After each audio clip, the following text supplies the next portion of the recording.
O relógio faz tic-tac. Vagarosamente as engrenagens tornam o presente no passado. Será que o tempo fez o relógio? As engrenagens fizeram o relógio?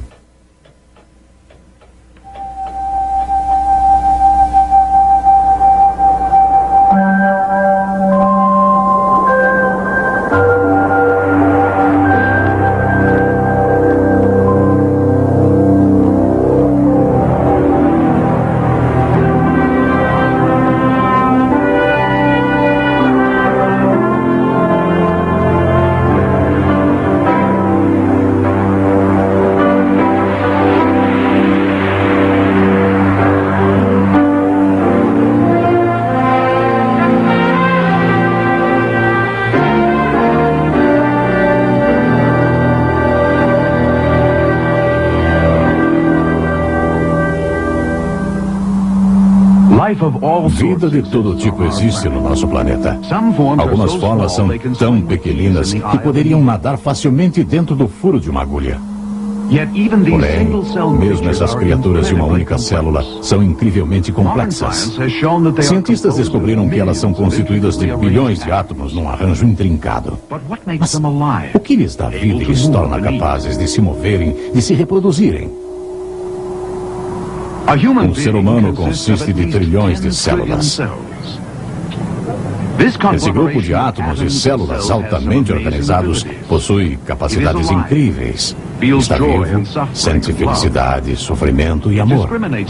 E discrimina entre beleza e feiura e distingue entre o bem e o mal. Como isso acontece? Como pode uma mera aglomeração de átomos realizar tais atos incríveis? Vamos sondar a fundo as partes mais elementares de nossos corpos, as células. Esse modelo nos mostra o núcleo, uma parte muito importante. Mais tarde vamos falar mais a respeito dele. Toda criatura viva e maravilhosa da nossa Terra é constituída de células complexas. A tecnologia moderna nos revela algumas de suas atividades internas magníficas. Agora já podemos assistir ao processo de uma célula dividindo-se em duas.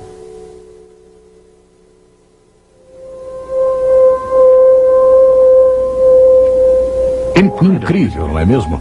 Especialmente quando você se conscientiza de que as células são formadas por moléculas e átomos sem vida. O que as fazem viver? O que é a vida exatamente? O que é a vida? A vida se sustenta sobre a matéria. E a matéria precisa ser altamente organizada para possuir vida. Contudo, existe uma organização química mínima necessária para sustentar a vida. Os materialistas dizem que a vida, por ser formada de átomos, moléculas e reações químicas, é simplesmente química e mais nada. Ora, devemos olhar essa questão cuidadosamente, pois a vida certamente funciona com a química e reações químicas.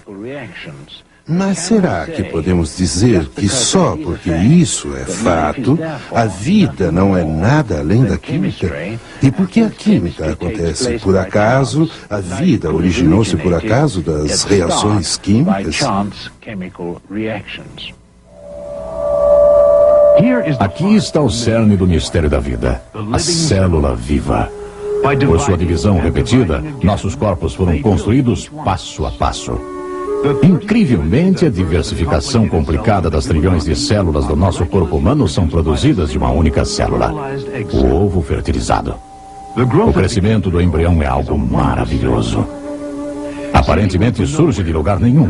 Complexas células nervosas, pele, músculos, sangue e ossos são formados usando a cópia do projeto armazenada no ovo fertilizado.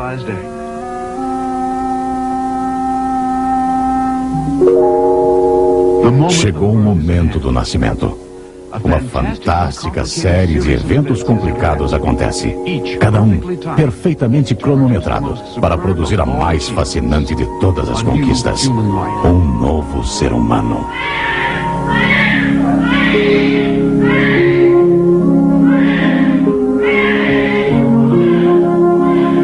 Temos um nascimento incrivelmente complicado, tecnicamente preciso. Uma maravilha de partes em crescimento, vivas e integradas. Então, como alguém pode afirmar que a vida é meramente uma questão de química?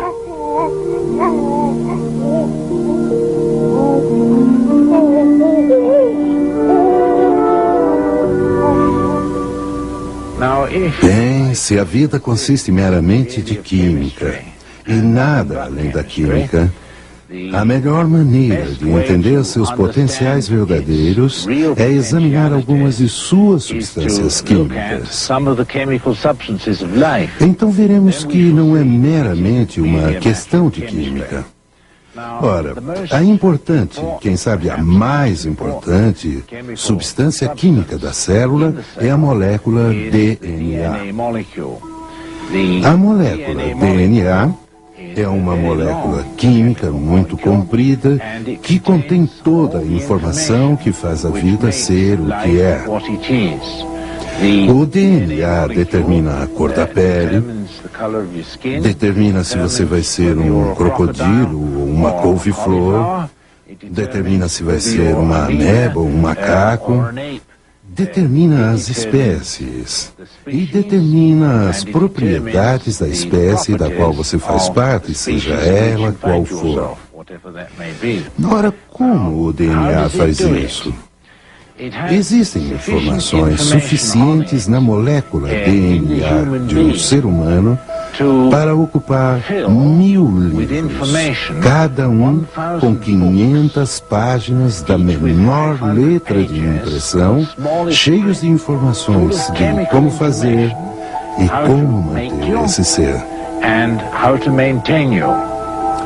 Agora, olhe, isso é meio complicado, por isso vamos pegar algo mais simples para explicar como as moléculas DNA funcionam.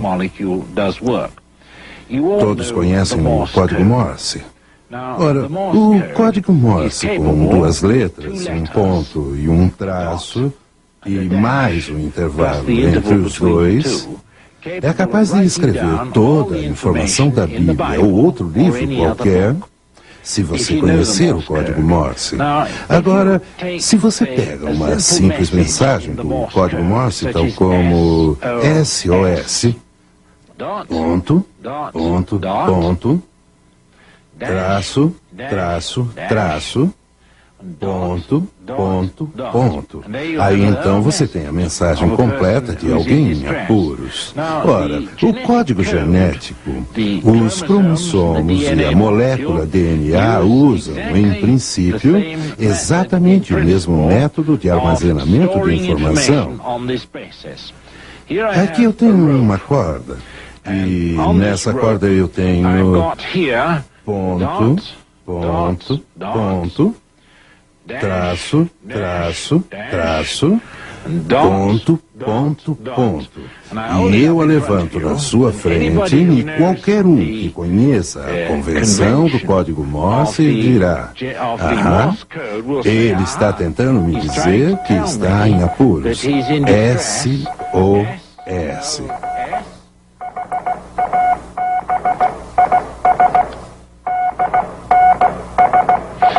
Ora, eu poderia usar qualquer outra sequência que quisesse e poderia usar muito mais corda para pôr em sequência. Vamos dizer o Salmo 23, o Senhor é meu pastor, e vocês todos poderiam simplesmente escrever nessa base usando uma corda assim. Agora, o DNA não consiste de uma única corda, mas ele consiste de 2 cordas e elas correm paralelamente numa forma espiral.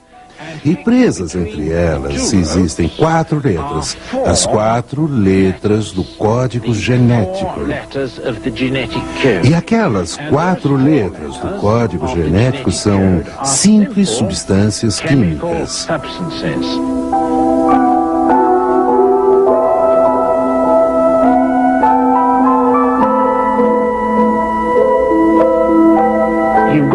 Então você tem uma molécula genética DNA muito longa toda duplicada e conectada uma a outra por ligações de hidrogênio, que são ligações químicas muito fracas.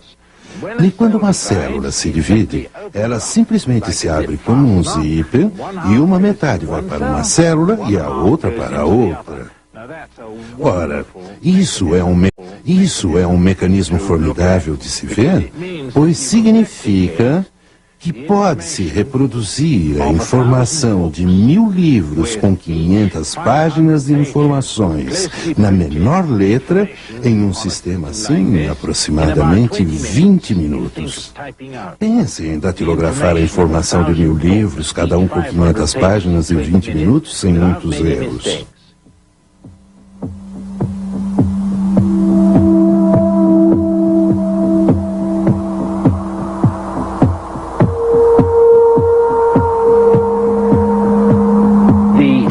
A segunda coisa mais importante com respeito a isso, citada no livro da vida, é que as moléculas têm a capacidade de lerem a si mesmas. Ora, quando escrevemos um livro, nós precisamos de que alguém o leia, mas a célula não. A célula, em primeiro lugar, cria o que é conhecido como os ribossomos. E esses ribossomos são proteínas complicadas que montam esse caracol duplo que chamamos de moléculas DNA. São eles que as montam. E ao montarem os segundos espirais, eles sentem as informações.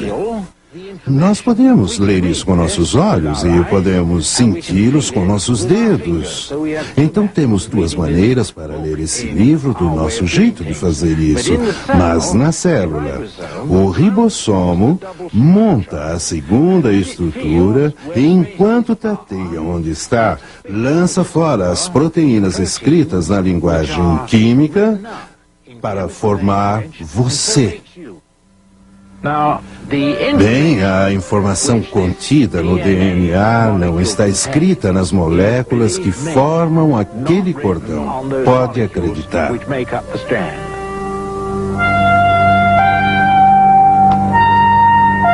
Os bioquímicos descobriram que existem 10 elevado a 87 modos de agrupar os átomos na molécula humana do DNA. De acordo com a teoria da evolução, essa molécula fantasticamente complicada, que é só uma pequenina parte da célula humana, veio a existir por acaso com o tempo, por meio da experimentação. Será que isso pode acontecer na prática? O problema é que só existe uma combinação das 10 elevado a 87 maneiras em que isso funcionaria para a reprodução. Lembre-se que 10 elevado a 87 significa 10 com 87 zeros.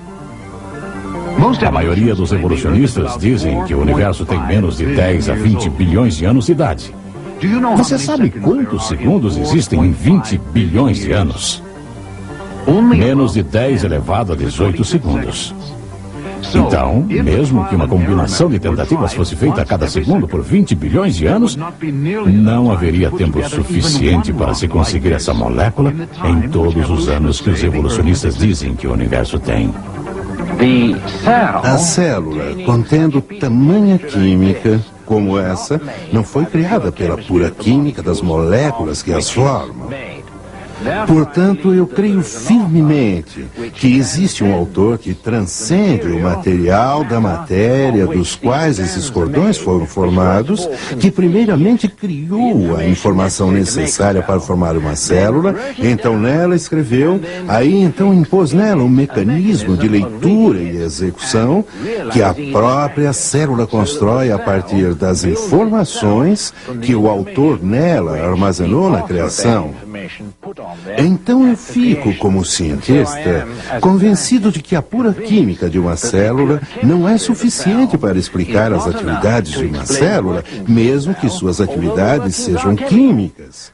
As atividades químicas de uma célula são controladas pela informação que não reside nos átomos e moléculas daquela célula.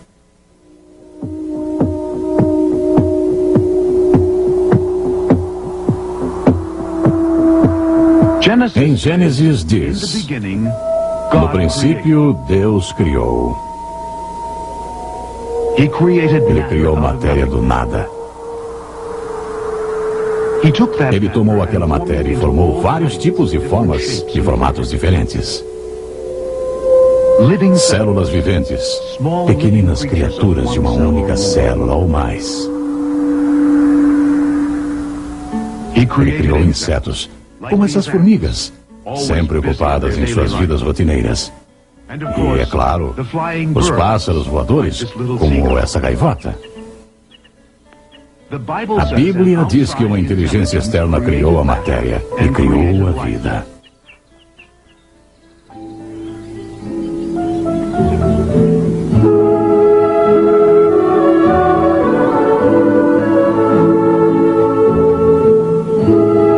Durante a Idade Média, alguns povos pensavam que os seres vivos frequentemente surgiam de matérias mortas e sem vida. Por exemplo, pensavam que os sapos surgiam do lodo e da lama num brejo e que os vermes surgiam de carne em decomposição. Essa ideia de conto de fadas era chamada geração espontânea. As pessoas acreditavam que as minhocas, os insetos e muitas outras criaturas tinham sido formadas pelos materiais em que viviam. Um cientista do século XVII tinha uma receita para criar ratos pela geração espontânea. Ele recomendava pegar uma camisa imunda e suada e então adicionar trigo.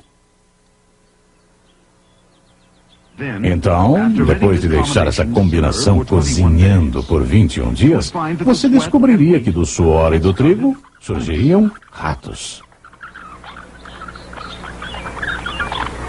Em 1668, um italiano chamado Redi quis saber se a carne realmente era a fonte dos vermes encontrados em carne podre. Ele fez algumas experiências nas quais ele provou que carne podre não tinham vermes, a menos que as moscas pousassem nela. Mas poucos lhe deram atenção. Foi o famoso cientista francês Pasteur que mais tarde provou conclusivamente que seres vivos nunca aparecem de matéria morta e esterilizada. Em outras palavras, vida sempre surge da vida. Os cientistas estão tão convencidos disso que eles já instituíram isso em forma de lei científica, a lei da biogênese. Porém, o evolucionismo naturalista é baseado na ideia de que a vida teve origem espontânea de matéria sem vida. Isso é acreditado, mesmo quando nenhum exemplo sequer já foi observado desde o nascimento das observações científicas.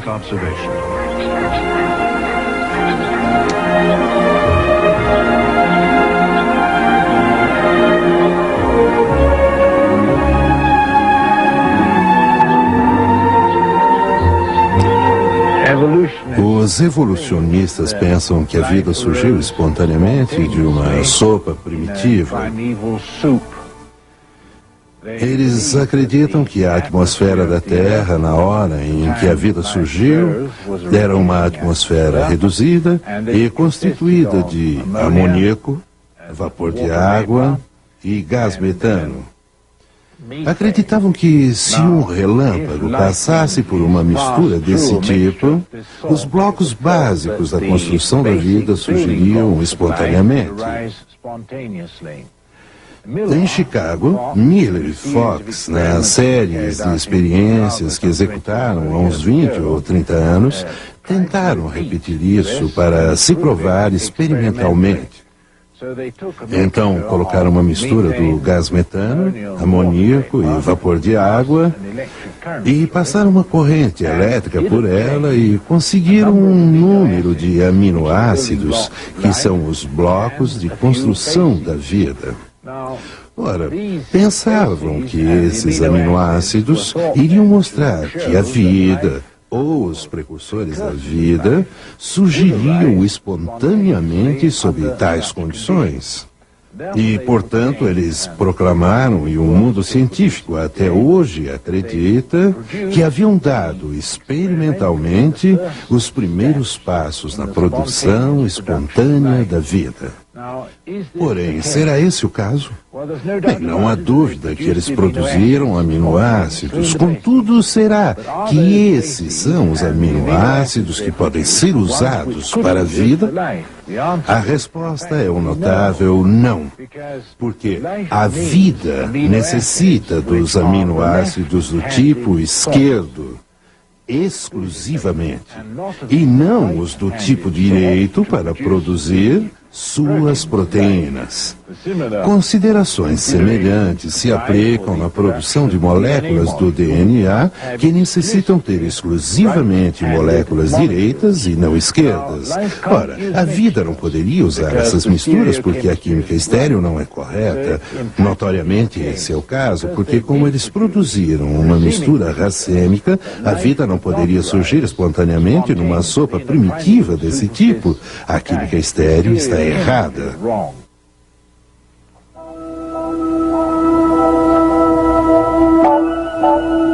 Mesmo que a experiência de Miller, no início, pareça ter marcado um gol para a teoria da geração espontânea da vida, exames cuidadosos mostraram que ela só contribuiu para complicar ainda mais a questão.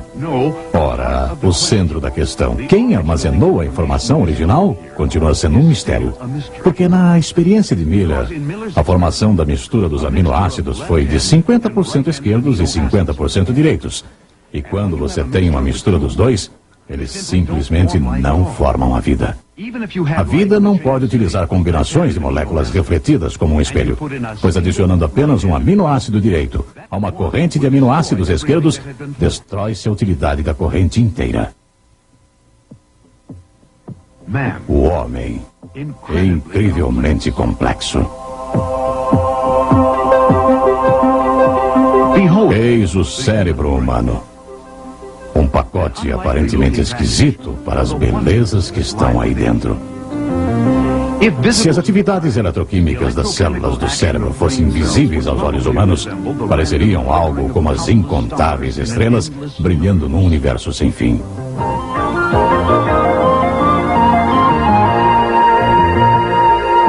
As células do cérebro, as 10 a 100 bilhões delas, formam trilhões de interconexões. E elas são tão maravilhosamente compactas em seu desenho que a área do cérebro que está aqui, sendo ilustrada, é literalmente menor que um grão de areia.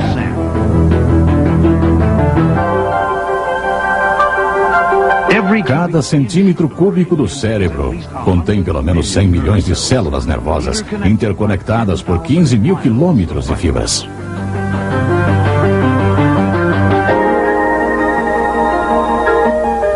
Já foi dito que esse 1,5 quilo de cérebro do homem é o arranjo de matéria mais complexo e organizado de todo o universo.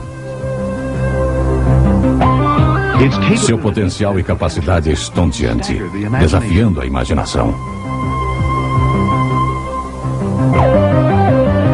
Será que tal maravilha pode simplesmente evoluir por acaso, com o tempo em processos naturais?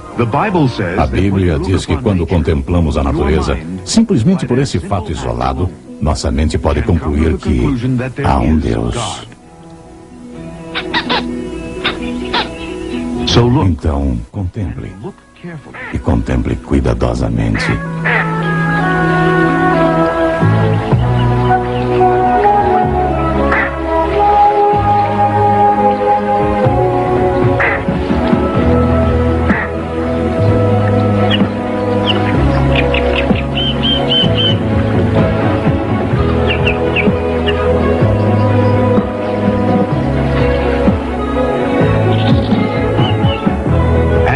Disse Deus: produza a terra seres viventes, conforme a sua espécie, animais domésticos, répteis e animais selvagens, segundo a sua espécie.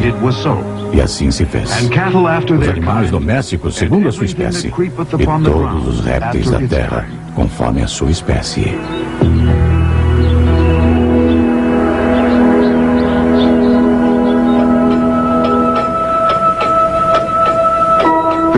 O relógio faz tic-tac. Assim como as substâncias químicas que possuem vida, as engrenagens se movem. Lentamente, elas tornam o presente no passado. Quem fez o relógio? Quem sabe a única explicação lógica é que foi alguma inteligência fora do relógio. Um relojoeiro. Pense a esse respeito. Você se lembra que no início do nosso programa vimos um modelo da molécula DNA e descobrimos que ela tem que estar em ordem, assim como um livro, para poder armazenar informações e fornecê-las novamente de modo que a vida possa ser formada. Bem, essa informação não reside assim em matéria inorgânica. Portanto, nós cremos, e temos fundamentos científicos para isso, como vimos, para acreditar que existe uma injeção de informações em uma matéria para produzir uma estrutura cheia de informações como essas. Isto é, há um ato de criação instruindo a matéria em como construir uma célula. Portanto, o homem que acredita na criação não fica nem um pouco perturbado se um bioquímico consegue num laboratório pegar as menores partículas de terra, o pó da terra, a química da terra e com seu espírito organizar e trazer à vida um vírus ou, quem sabe, com o decorrer do tempo, uma célula primitiva. Para realizar isso, ele está injetando inteligência em uma matéria. Ora, quando vemos a beleza da natureza ao nosso redor, aqui está uma pequena flor. E quando nós nos conscientizamos que tudo cresceu de acordo com informações injetadas nas matérias, segundo o que temos verificado, só nos resta ficar de boca aberta, pasmos e admiração pela sabedoria do Criador, que primeiramente teve o bom gosto de criar tudo tão lindo e também teve a capacidade técnica de fazer isso. E eu fico cheio de admiração ao contemplar a natureza ao meu redor, ao ver como Deus fez tudo tecnicamente e mostrou a beleza de seu próprio espírito ao fazer isso.